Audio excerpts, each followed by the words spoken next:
Hey guys, welcome back to Kickin Screamin, episode number 3. Today we're going to be diving into injuries and recovery and interviewing a special guest.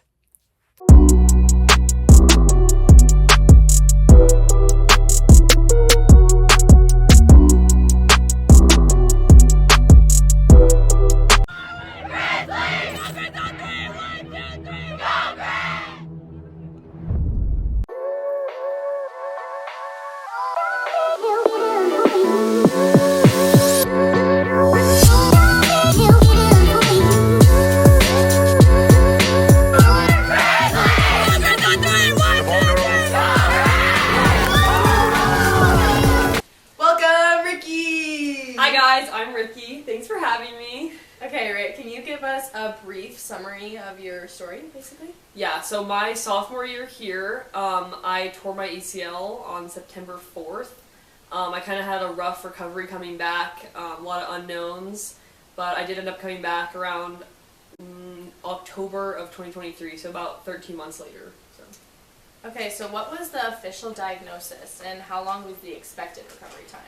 Yeah, so the beginning of my injury is a little weird because I was kind of misdiagnosed in the beginning. So originally I was diagnosed with an MCL sprain, and I thought that was the diagnosis for about 5 to 6 weeks. And then actually George's dad came to one of our practices and just saw that I was not really performing right. I should have been way more progressed, and he's like, you need to go get an MRI. So I went and got an MRI, and I found out I had actually torn my ACL. So thank you, Jeff. Jeff Boone. So, what did the early days of recovery look like for you, both physically and emotionally? Yeah, so I kind of went through 3 separate different phases during this recovery. The first one when I got the initial MCL sprain, I was sad, but I was okay, 4 to 6 week recovery. It sucks in the middle of the season, but it's fine. I'll be able to get through this, come back for conference time. I was definitely it was hard, but it was short in the grand scheme of things.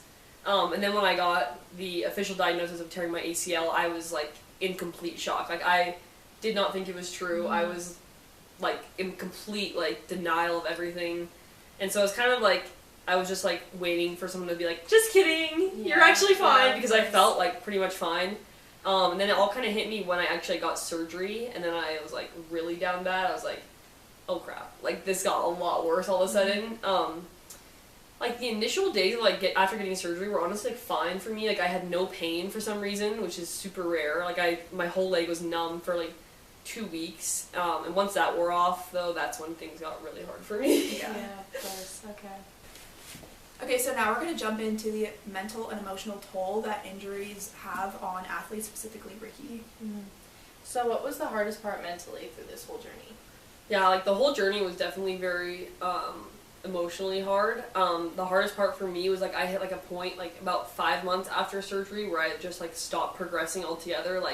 I was still in a ton of pain, and I just was not progressing. I was doing the same exercises every day, and I just felt I was at a point where okay, either I'm going to stop playing because I physically won't be able to, or I need to figure something else out, because the route I'm taking was just every day constantly grueling. And it took a physical and a mental toll on me big time. Mm-hmm. So through that whole mental low, what helped you stay connected to the rest of the team? Yeah, it's definitely hard to stay connected because the team is kind of all doing their own thing, and it's a lot of physical things that you're not able to do. But that teammate connection, I think, is so important. I would get a text from a teammate, especially people who had gone through an ACL recovery. And then Charlie would jump into my workouts with me. We would go swimming. She would jump on the assault bike with me. Little things like that just make you feel okay, I'm gonna get back to this. I am still a part of this team. Those things were huge for me. Yeah, and did your mindset toward the game change, or did you ever question if you'd come back? I think you already said that, but did it change overall? Yeah, I definitely was hit a lot of points where I was do I even want to come back? Can I even come back? So I hit a lot of changes, and I had to keep kind of asking myself if this is something you want to do, you gotta push through it, kind of thing, to get back to playing. And as you go through ACL recovery, they make you take these little tests of what's your confidence level to return to play. And so it's kind of interesting to track that throughout the process, because there was times where it was a 0. I will not play kind of thing. But it just comes in peaks and waves. they'll have hard days, and then you'll have days where you're like super determined to get back. So it's kind of just ebb and flow a little bit. Yeah, of course. Okay, so now we're gonna ask more about like your rehab and what setbacks you had through that whole journey. So what made your rehab difficult, or did you have any setbacks? Because I do know that you did go back into surgery at one point. Do you want to talk a little bit about that? Yeah, so I did actually have like a physical setback that was kind of like the root of why I wasn't progressing. So basically there was like a part of my knee that like would not heal, and it kind of just had like filled in with scar tissue, and so that made like my patella tendon like it literally just wouldn't heal. So they went back in, and they basically like sewed all the way around it to like make it be one again. It was super interesting because that was like way more painful than the ACL surgery for me, but then like about 4 weeks after that I was like already like progressing way faster than I had been in the past like 4 months. So it was definitely like a step back to take 2 steps forward kind of thing, but that really helped me like set me on the next direction of like, okay, like I am now getting better, I can like start doing things. And then once I got back to school, because that was right before summer, we had switched athletic trainers too, and she helped me a ton of like pushing me like to kind of like places I didn't know I was able to go a little bit. Like I was really scared I was gonna get hurt again. She was like, "You're fine, you can do it, you're good to go," and so that was super helpful in like the recovery process. Yeah, you mentioned earlier that 5-month period where you thought there was no progress. How did you push through that? It was kind of like I honestly didn't have a choice. Like I had to go into the training room, and like I kind of had to do the exercises they gave me, and so it was kind of just like this grueling process. Like I would like go in my car and like cry afterwards because it was just like so painful. But yeah, it's kind of like the accountability piece of like you're a part of this team. You have to show up to practice. You have to show up, do your rehab kind of thing. Like it's almost like you don't get a choice, which is hard, but it's also helpful to like keep you on track. Because like if it was just me doing it on my own, like I would probably have fallen off a lot earlier. Yeah. So, did you have a support system during your recovery, and how important was that to have those people? Oh yeah, my roommates were huge during my recovery. Like they would just be there for anything that I needed. Like there was times where like I hated being at practice. Like I didn't even want to watch. I would like turn my back to practice, and like everyone on the team is like super observant of that. And like we were all so close that everyone kind of like knew, but like my roommates were really there to be like kind of like pull me out of it a little bit. Like they were like would really check in, and like Charlie would show up to my room and I would be like super down bad in my room, like not wanting to get out, and she would like drag me out of my room to make me like go do things or like make me talk about it, or like she would talk me out of quitting. So like that part was huge for me, and like I wouldn't be here without them. So what motivated you to keep showing up? I think like I had this like slight hope of like just like returning to like things as they were, because like before I got hurt, like I was like felt like I was like living my dream a little bit. Like going into my sophomore year, I did not expect to like play significant minutes. Like I was like my goal was to get like 1 start that year, and I had started out like starting every game, so I was like, whoa, like this is like so fun, this is so new. I was like kind of surprised myself a little bit, and so I was like just like that bit of like hope of like I can return to that one day a little bit. Like that's kind of what kept me going, even when like I didn't see the light, like I knew it was there a little bit. Yeah, great. Okay, so now we're going to get into a little bit of your comeback and your comeback story. So how did it feel like when you first got to step onto the field, like after that whole injury? Yeah, I would think I was super emotional. I was super nervous. It was like a conference game that we had to win. I wasn't expecting to really play just because of like I was not playing at my like potential in a way. I was still really slow, unathletic. So I was like not confident in my own ability, but to like still be able to like go on the field and like for like coaches and my teammates to like trust me to like go on the field, like that was like super powerful. Like it was only for a few minutes, but I just remember like feeling so emotional and like subbing into like the same exact spot that I did get hurt in. It was hard for me because I like didn't feel ready, but at the same time I knew I needed to like take that next step a little bit to like just kind of put it behind me in a way. I'm like I wasn't at my like 100% yet, but it was just like kind of like cool to like look back and be like, okay, like this part is now like closing, like this chapter is done. I can now just be a soccer player, not an injured soccer player. Yeah.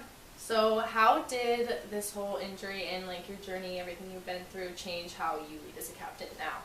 Yeah, I think it's definitely interesting. I think I have like a little bit more like empathy, especially towards people who are injured. Like I think people who are injured are asked a lot, especially to show up every day and show up with a good attitude. Like, I know I certainly didn't. There was times I didn't talk to anybody at practice. I was just, like, angry at the world. So I think it's, like, showing, like, you really don't know what everyone's going through every day. Even if people do put on a front and a smile, like, I think it just shows that everyone has things going on, physical, mental battles. So I think just treating everyone with, like, that same kind of empathy in a way is how it's changed me. So back to, like, getting back out on the field, how did you regain that confidence after such a major setback to be where you are now? Yeah, it took a while for me to gain back my confidence. So, like, I played in that one conference game, and then I didn't play again until our very last conference final game, where we ended up losing in the semifinals. And so it was hard because I felt like neither game I really performed well, and I was extremely nervous. But, like, that last game we played, I, like, finally felt like there was a little bit of myself still in there. Like, I felt like I was more, like, aggressive again. I wasn't, like, scared or anything. And then once you end the fall, you go right into the spring season. So, like, that was a nice, like, building period of, like, okay, like, this is a whole new chapter. There's really no pressure to, like, go in and go 1,000 miles an hour. I can relearn the basics kind of thing. And I also switched positions that year, and so that kind of helped me, like, okay, like, I'm just learning everything new. Like, there was not a lot of pressure on me. I didn't put any on myself, so that really helped build my confidence up just, like, throughout the whole spring to then go into the next season. Yeah, great. Okay, so lastly, we're going to ask some questions, like, about advice and, like, the reflection over the whole thing. So in what ways do you think this injury not just changed you as a player, but as a person? Yeah, it definitely changed me as a person in a lot of ways. Like, I think I kind of, like, developed the mindset of, like, everything happens for a reason in a weird way. And, like, even if you're going through something hard, like, there is a light at the end of the rainbow. Like, I think about myself now, like, I wouldn't be on the team now if I didn't get hurt. I would have been out of eligibility and everything. So I'm, like, the time I have now feels like a gift that I kind of, like, purchased with my time off being hurt in a way. But yeah, I think, like, you can learn a lot of lessons about perseverance, especially through injury. Like, you learn a lot about yourself and how you deal with adversity. Yeah, I learned a lot of, like, personal lessons, I think, about just, like, you can kind of control your own thoughts a lot of times, and a lot of times you have more to give even when your brain's telling you don't. Yeah. Was there any athlete or anyone that inspired you while you were recovering that kind of shed light on what it's like to recover and how you wanted to recover and take it? I watched, like, a lot of, like, YouTube videos about, like, people going through their recovery just to kind of, like, compare it a little bit. I think people, like, on this team who had already gone through it were super helpful to me. Yeah, I don't know if there's anyone, like, specifically, maybe, like, Kylie Ross, now Kylie Holbeck. I would watch her YouTube videos. Yeah, I would kind of just, like, get, like, a general, like, injury overcoming video, like, I'd watch it on YouTube. Yeah, great. Sorry, that was funny. Was there any advice that you would give to athletes that are going through a similar injury? Yeah, I would say if you're going through hell, keep going. I think it's like a weird quote, but it's, like, so powerful of, like, you will get through it, even if it seems like you're at your darkest, your lowest point, and I think, like, the light at the end of the tunnel is a lot better than where you're at now, so don't stop while you're in hell. Yeah, great. Well, thank you so much. Thank you, It's guys. great. This is so fun. Injuries suck, but they don't get the final word. Huge thanks to Ricky for sharing her story with us. And if you're going through something similar, we see you, and we'd love to hear your story in the comments. And remember that sometimes the hardest parts of sports are the ones that teach us the most, about grit, patience, and who you are when the jersey comes off. Thank you so much for watching, and stay tuned for our next video. Stay tuned!